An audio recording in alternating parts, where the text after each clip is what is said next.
Sähkö on sähkövarausten ylijäämästä tai alijäämästä varattujen hiukkasten liikkeestä syntyvä luonnonilmiö. Sähkö on turmellut maailmamme ja sen viattomat pikkuasukit. Ennenaikaiset sydän- ja verisuonitaudit vaarantavat tietämättömien yksilöiden terveydentilan. Perheet eivät enää vietä aikaa keskenään, vaan pakenevat tietokoneidensa taakse ja peittävät naamansa sähköiseen kirjaan. Ihmisten välinen todellinen kemia ei pääse esille, kun ilmassa leijuu tuhansia voltteja sähköä. Tilanne huutaa epätoivoa, mutta luojan kiitos, Tesla huutaa kovempaa. Voitin!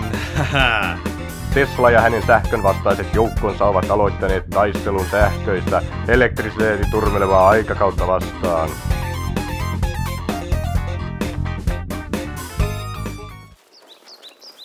Poloisen kansakuntamme onneksi Tesla on ryhtynyt levittämään sähköttömyyden iloista sanomaa ja pelastanut lukuisia yksilöitä.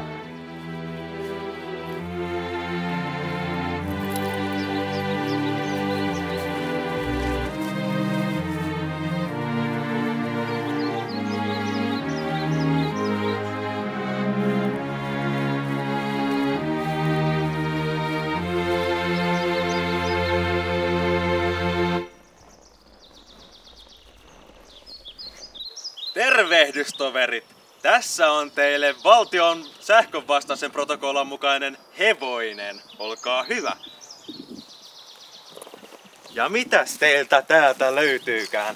Nämä minä voin ottaa mukaani, koska ne toimivat sähköllä, eikä ole valtion protokollan mukaisia, kuin myös tämän elektronisen camera obscuran. Kiitos! Teslan sähkökulutusta kritisoivia tekoja seuraamalla Minna ja Ville tajusivat, kuinka riippuvaisia he ja monet muut sähköstä todellisuudessa olivatkaan. Heille tuotti vaikeuksia jopa lukea tai kirjoittaa ilman iPadia. Ville päätti hävittää taloudesta kaikki sähkölaitteet ja katkaista kaikki sähköä johtavat kaapelit. Sähkön ikeestä vapauduttua Minna ja Ville olivat helpottuneita päästyään raskaasta taakasta.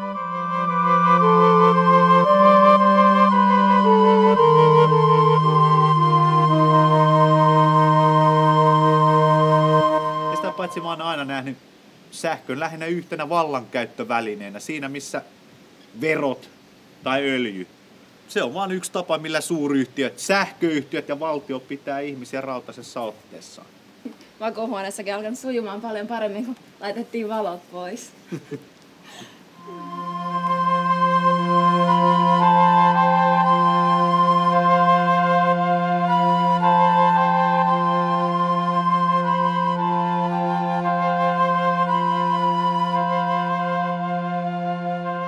Sähkötuotantolaitoksen työntekijät marssivat näyttävästi rakennuksesta Teslan innoittamina. He kantavat nyt puhtoisia arvoja ja vastustavat sähkön kulutusta, jotta me kaikki saisimme joskus luonnonmukaisen ja täydellisen maailman, jossa lapsemme voisivat kirmata ilman huolen häivää kuulailla niityillä. Hyvät toverit ja sähkönvastustajat, tervetuloa tänne luonnonhelmaan. Sähkö on paheista pahin. Ketkä ovat päässeet siitä yli? Sähköt pois! Sähköt pois! Tee niin kuin Tesla! Sähköt pois! Sähköt pois! Tee